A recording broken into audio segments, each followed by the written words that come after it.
Hey guys, myself Pinky Utmani and you are watching my YouTube channel La Ocean. So here I'm back with my new video in which I'm gonna discuss about Minimum Wages Act 1948. Okay, so before things get started, please subscribe to my YouTube channel and hit the bell icon for never missing a video from La Ocean.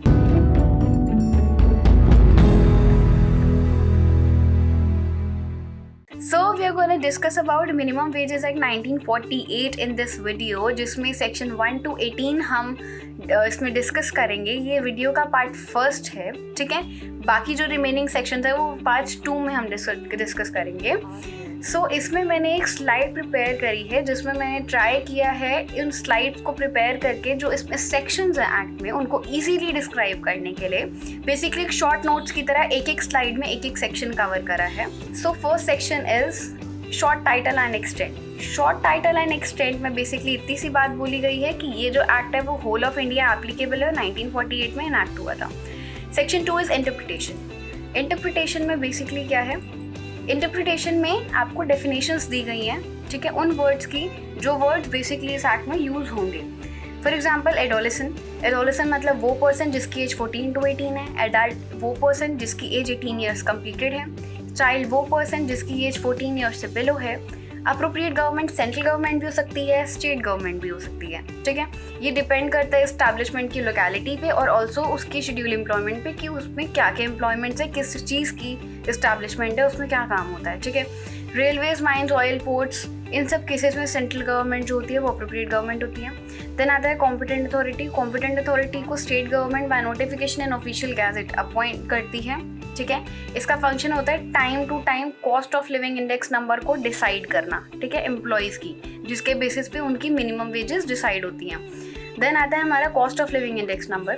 Cost of living index number basically क्या होता है, एक index तैयार किया जाता है, ठीक है. इसमें हमारी बेसिक कॉस्ट ऑफ लिविंग्स जो होती है, ठीक है, जो हमारी लाइफ को जीने के लिए हमारे को जो बेसिक कॉस्ट चाहिए होती है ना, वो बेसिक कॉस्ट ऑफ लिविंग को मेजर करने के लिए एक इंडेक्स प्रिपेयर किया जाता है और इसी के बेसिस पे जो एम्प्लॉयज़ होते हैं उनकी वेजेस डिसाइड होती है. ये होता है हमारा cost of living index number. इनके बेसिस पे इनकी मिनिमम वेजेस डिसाइड होती है. देन आता है हमारा एम्प्लॉयर. एम्प्लॉयर वो पर्सन होता है जो एम्प्लॉयज़ को डायरेक्टली इनडायरेक्टली हायर करता है या फिर एम्प्लॉय करता है, ठीक है, किसके लिए, उस एम्प्लॉयमेंट के लिए जो कि शेड्यूल एम्प्लॉयमेंट पे मेंशन है. शेड्यूल एम्प्लॉयमेंट क्या होता है, एक शेड्यूल एम्प्लॉयमेंट बेसिकली एक शेड्यूल तैयार किया जाता है कि एक एस्टैब्लिशमेंट में इन एम्प्लॉयमेंट ये वाले एम्प्लॉयमेंट्स प्रोवाइड किए जाएंगे एम्प्लॉयज़ को, ठीक है. वो होता है हमारा शेड्यूल एम्प्लॉयमेंट. ये ब्रांच और एस्टैब्लिशमेंट के डिपेंड उस पर वरी करता है, ठीक है. देन आता है वेजेस. वेजेस मतलब रिम्यूनरेशंस और मनी जो कि हम एम्प्लॉयज़ को उनके वर्क के लिए देते हैं. इसके अंदर क्या चीज़ इंक्लूड होती है, इसमें हाउस रेंट इंक्लूड होता है, हाउस रेंट अलाउंसेस. अब इनमें ये चीज़ें इंक्लूड नहीं होती. First is house accommodation. Second is उसको जो लाइट और वाटर का सप्लाई है उसके लिए नहीं दिया जाएगा, ठीक है. उसमें हमारी वेजेस ये वाली काउंट नहीं होती हैं. ओवर टाइम काउंट नहीं होता है. Pension fund, provident fund count नहीं होता. ट्रैवलिंग अलाउंसेस, ग्रेचुइटी, ये सब चीज़ें काउंट नहीं होती हैं. ऑल्सो जो एम्प्लॉयज़ को स्पेशल एक्सपेंसेस दिए जाते हैं उनकी एम्प्लॉयमेंट के लिए वो चीज़ें भी काउंट नहीं होती हैं. और बाकी सर्विसेज जो गवर्नमेंट ने स्पेशल और जनरल ऑर्डर जो गवर्नमेंट का होता है उनमें उन्होंने मेंशन जो सर्विसेज नहीं करी हैं उनमें भी नहीं होता है. Employ. Next is employ. Employ क्या होता है, वो एम्प्लॉयड भी हो सकता है, हायर भी हो सकता है. वर्कर जो वहाँ पे काम कर रहा है उसको एम्प्लॉयड या हायर करते हैं उसके वर्क के लिए, ठीक है. वो स्किल्ड भी हो सकता है, अनस्किल्ड भी हो सकता है. मैनुअल, क्लरिकल, ठीक है. किस चीज़ के लिए एम्प्लॉय करते हैं, उन एम्प्लॉयमेंट के लिए जो कि शेड्यूल एम्प्लॉयमेंट में मेंशन है. उनकी वेजेस फिक्स होती हैं, मिनिमम वेजेस जो एक डिसाइड होती हैं, ठीक है. इसके अंदर arm force of union include नहीं होती है. Next section 3 fixing of minimum rates of wages. इसमें अप्रोप्रिएट गवर्नमेंट जो होती है वो वेजेस फिक्स करती है वो एम्प्लॉयमेंट की. उन एम्प्लॉयमेंट पे डिपेंड करता है जो शेड्यूल 1 और 2 में जो वर्कर्स हायर हैं, ठीक है, उनके बेसिस पे उन चीज़ों के अकॉर्डिंग इनकी जो वेजेस होती हैं वो अप्रोप्रिएट गवर्नमेंट फिक्स करती है अंडर सेक्शन 27. नेक्स्ट इज ये फिक्स इंटरवल में इनकी जो वेजेस है वो उनको रिव्यू करा जाता है. ये जो फिक्स इंटरवल है 5 ईयर्स से एक्सीड नहीं करेगा. ऑल्सो अगर इनकी वेजेस को रिव्यू या फिक्स दोबारा नहीं करा गया आफ्टर 5 ईयर्स तो इनकी जो पहले जो थी वही बाद में भी कंटिन्यू रहती हैं. देन आता है 1A जिसमें ये बोला गया है कि 1000 वर्कर्स से कम होंगे या फिर 1000 एक लिमिट सेट करी गई है. इस्टेब्लिशमेंट में इतने वर्कर्स होने चाहिए मिनिमम, अदरवाइज ये एक्ट वहाँ एप्लीकेबल नहीं होगा। देन आता है कि अप्रोप्रिएट गवर्नमेंट होती है वो वेजेस डिसाइड करती है इन चीज़ों के according. First is time rate, time के अकॉर्डिंग वेजेस देना, पीस रेट, ठीक है। देन आता है गारंटीड रेट, देन आता है ओवर टाइम। देन आता है और किस चीज़ पे इनकी वेजेस डिसाइड होती हैं, किस किस बेसिस पे, ये इनके क्लास ऑफ वर्क पे, इनके different schedule of employment, adult है, एडोलेसेंट है, चाइल्ड है, अप्रेंटिस है, लोकेलिटी क्या है, ठीक है, टाइम, आवर, मंथ, डे, इन सब चीज़ों के अकॉर्डिंग इनकी वेजेस फिक्स होती हैं। देन आता है हमारा minimum rates of wages section 4। इसके अंदर हमारा क्या होता है, बेसिक रेट्स ऑफ वेजेस हमारी आती हैं इसमें, ठीक है। देन आता है हमारा second, cash value of concession granted on essential commodities. Essential commodities जो हैं उस पर गवर्नमेंट कितना कंसेशन दे रही है और उसकी कैश वैल्यू कितनी है, मतलब कितना कंसेशन दे रही है, वो चीज़ आती है। सी पॉइंट ऊपर के दोनों पॉइंट्स को ज्वाइन कर दिया गया, कंबाइन कर दिया गया, ठीक है। और सेकंड पॉइंट इसका क्या बोलता है कि ऊपर जो आप basic rates of wages, concessions, ये सब डिसाइड कर रहे हैं ना, बाय कॉम्पिटेंट अथॉरिटी डिसाइड करेगी ये, ठीक है। और also fix interval of time में ये चीज़ें भी चेंज होती जाएंगी, इनमें रिवाइज करेंगे, ओके। नेक्स्ट है section 5, procedure for fixing and revising minimum wages. इसमें अप्रोप्रिएट गवर्नमेंट एक कमीशन या एक सब कमीशन अपॉइंट करती है, ठीक है। उसको अपॉइंट करने के बाद क्या काम होता है उनका, इंक्वायरी करना या फिर एडवाइस करना वेजेस को फिक्स या फिर इनके रिवाइज के लिए, ठीक है, उनको रिवाइज करना। देन की जो कमीशन होती हैं ये प्रपोजल बनाती हैं, ठीक है, within 2 months from the date of notification कि ये चीज़ें डिसाइड हुई हैं, ठीक है। अप्रोप्रिएट गवर्नमेंट जो होती है उस प्रपोजल को रिवाइज करती है, उसको देखती है कि उसमें कुछ चेंजेस करने हैं, नहीं करने हैं।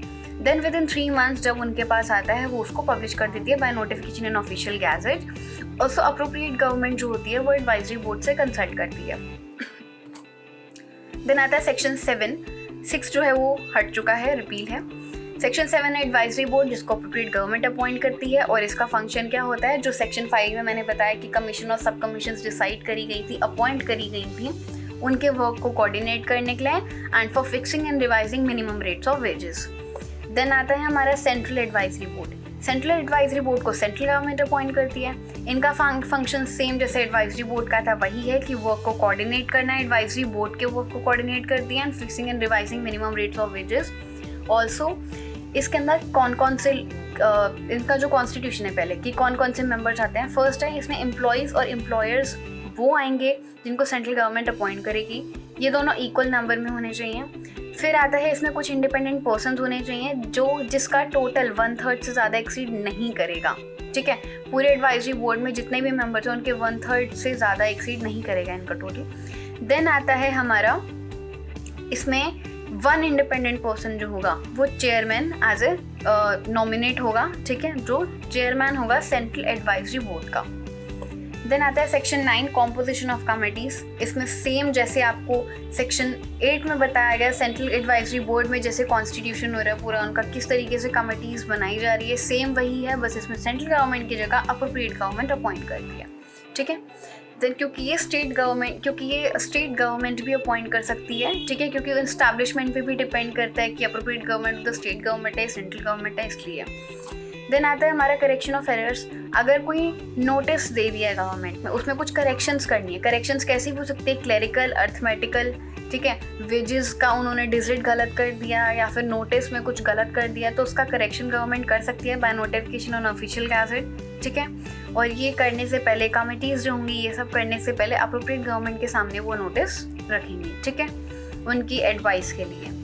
देन आता है हमारा wages in kind. Wages in kind cash में दी जाती हैं, ठीक है, फॉर काइंडनेस उनको जो वेजेस दी जाए इसमें वो चीज़ें इंक्लूड होती हैं। अब ये जो वेजेस है वो होली दे दी जाएंगी, सारी इकट्ठी देंगे या पार्टली देंगी, ये गवर्नमेंट के ओपिनियन पे डिपेंड करता है, अप्रोप्रिएट गवर्नमेंट के। अब ये एसेंशियल कमोडिटीज़ पे हमें कंसेशन देना है नहीं देना है ये भी गवर्नमेंट के ओपिनियन पर डिपेंड करता है। और अगर गवर्नमेंट अलाउ करती है कि एसेंशियल कमोडिटीज़ पर अगर हमें कंसेशन देना है और अगर देना है तो कितना देना है, वो सब जो होगा वो नोटिफाइड होना चाहिए, ठीक है। देन आता है कि जो हम कैश दे रहे हैं, जो हम कंसेशन दे रहे हैं, वो होली पार्टली दे रहे हैं, ये सब चीज़ें जो हम कर रहे हैं एक प्रिस्क्राइब्ड मैनर में करना चाहिए, ठीक है। देन आता है payment of minimum rates of wages section 12। इसमें एम्प्लॉयर जो होता है वो एम्प्लॉय की वेजेस डिडक्ट नहीं कर सकता है, ठीक है। ऑल्सो उसकी जो मिनिमम वेजेस फिक्स है वो हम किसी भी हाल में डिडक्ट नहीं कर सकते हैं और इस एक्ट का कोई भी provision payment of wages act 1936 के एक्ट के किसी भी प्रोविजन को अफेक्ट नहीं करेगा। Also next is section 13, fixing hours for a normal working day.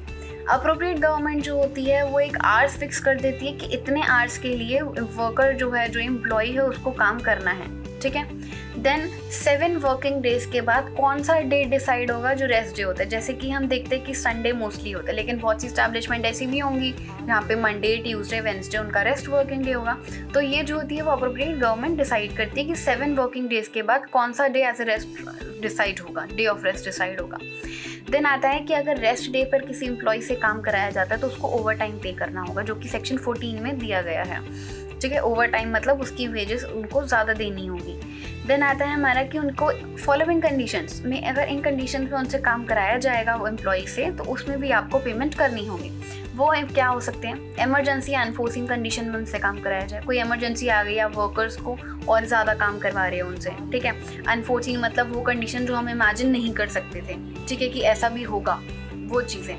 फिर आता है कॉम्प्लीमेंट्री वर्क, उसने जो काम करता है, जिसके लिए उसको हायर किया गया है, वो तो कराते ही हैं। उसके अलावा अगर कोई कॉम्प्लीमेंट्री वर्क उसको दे दिया, कोई और भी काम साथ में उससे करवाया गया है वो। उसके बाद आता है employees whose employment is essentially intermittent मतलब इरेगुलर इंटरवल्स में अगर उससे काम कराया जाता है तो उसकी भी पेमेंट आपको करनी पड़ेगी। देन आता है हमारा, अगर आपकी टेक्निकल इशू है, ठीक है, टेक्निकल रीजंस की वजह से उसकी ड्यूटी ओवर होने के बाद भी अगर हम उससे काम करा रहे हैं, ठीक है, वो चीज़ें इसमें इंक्लूड होती हैं कि उसकी वेजेस आपको पे करनी होंगी। देन आता है सेक्शन 14, ओवर टाइम कैसे डिसाइड होता है कि आपने ओवर टाइम, उसका जो एक आवर्स फिक्स थे कि इतने आवर्स तक उसको काम करना है, उसके अलावा आपने एक्स्ट्रा काम उससे कराया है, और अगर काम कराया है तो कैसा काम कराया, कौन सा काम कराया, ठीक है।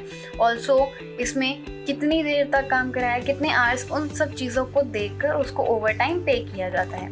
नेक्स्ट है सेक्शन 15, जिसमें wages of worker who works for less than normal working day. अगर कोई वर्कर नॉर्मल वर्किंग डे में जितना काम करना चाहिए उसको, जितना डिसाइडेड है, उससे थोड़ा सा कम काम करता है, तो उसका जो पेमेंट है वो नहीं डिडक्ट होगा, ठीक है। हम उसको पेमेंट देंगे जितनी डिसाइडेड हैं। इसके अंदर एक्सेप्शन है कि अगर अनविलिंगनेस टू डू वर्क, मतलब उसने अपनी इच्छा से काम नहीं करा, ठीक है, तो यहाँ पर ये एक्सक्यूज नहीं चलेगा। आप खुद काम नहीं कर रहे और फिर आपको फुल वेजेस दी जाएँ, तो ऐसा नहीं होता है, ठीक है। जब उसकी अनविलिंगनेस की बात आ जाती है तो वहाँ पर वेजेस वो डिडक्ट कर सकते हैं। नेक्स्ट इज वेजेस फॉर 2 और more classes of work, section 16, ठीक है। कोई वर्कर है, वो एक ही इस्टेब्लिशमेंट में 2 क्लासेस में काम कर रहा है, 2 अलग अलग काम कर रहा है, ठीक है। उसमें 2 अलग अलग काम में क्या मिनिमम वेजेस डिसाइड है, ठीक है, वो जो भी डिसाइड होंगे उन दोनों की पेमेंट हम उसको देंगे, ठीक है। ऑल्सो सपोज एक क्लास की मिनिमम वेज डिसाइड करी थी हमने 100, एक की करी थी 150, तो उसको हमें वो दोनों ही देनी पड़ेंगी।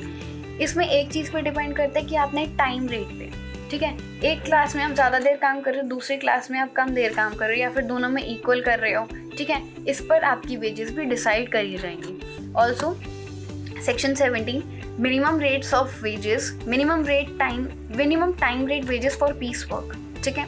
इसमें जैसे हमने बताया था कि वेजेस जो होती हैं वो guaranteed time rate, piece rate, ठीक है, और क्या था, ओवर टाइम, इन सब के बेसिस पर भी फिक्स करी जाती है, जैसे सेक्शन 3 में बताया गया था। अगर कोई इस्टेब्लिशमेंट है जहाँ पे पीस वर्क या फिर पीस रेट के अकॉर्डिंग पेमेंट डिसाइडेड नहीं है कि पीस रेट के अकॉर्डिंग हम ये पेमेंट करेंगे, तो वहाँ पीस रेट की जगह हम टाइम रेट में जो डिसाइडेड है वो वाली पेमेंट हम पीस रेट की जगह कर देंगे। Then last is section 18, maintenance of registers and records. Employer जो होता है उसकी ड्यूटी होती है इस्टेब्लिशमेंट के रजिस्टर और रिकॉर्ड को मेंटेन करने की। उसमें वो क्या क्या चीज़ें लिखेगा, पर्टिकुलर्स ऑफ एम्प्लॉयर्स, उसके अंदर उसका नाम, उसका एड्रेस, उसकी डिटेल्स जो होंगी वो चीज़ें आएंगी, ठीक है। Then work done by him, वो क्या काम करता है इस्टेब्लिशमेंट में, ठीक है।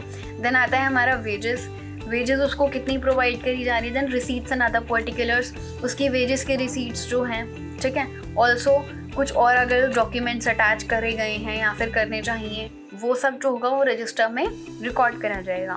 सेकेंड इज, जैसे बाकी इस्टेब्लिशमेंट्स और फैक्ट्रीज में जिस तरीके से, जिस मैनर में रजिस्टर्स और रिकॉर्ड्स को मेंटेन किया जाता है, ऐसे ही इस एक्ट के अंडर भी एम्प्लॉयर को उस प्रिस्क्राइब्ड मैनर में उन रजिस्टर्स को, रिकॉर्ड्स को मेंटेन करना होगा। ओके अगर अप्रोप्रिएट गवर्नमेंट ठीक है इशू करे एक रूल कि उनको एक वेज स्लिप और वेज बुक अलग से बनानी पड़े, तो वो भी उसको एम्प्लॉयर को बनानी पड़ेगी। वेज स्लिप और वेज बुक क्या होगी हमारी कि एक बुक बना दी गई, एक रिकॉर्ड बनाया गया, एक रजिस्टर बनाया गया जिसके अंदर वेजेस की रिसीट्स लगेंगी, किसको कितनी वेजेस दे रहे हैं उसका प्रूफ क्या है, ठीक है। वेजेस से रिलेटेड आप जो भी रिसीट्स दे रहे हैं कितनी दे रहे हैं वो सब चीज़ें उसमें इंक्लूड होंगी। So I hope that you understand all these 18 sections, okay, and just stay tuned and wait for part 2. Thank you so much.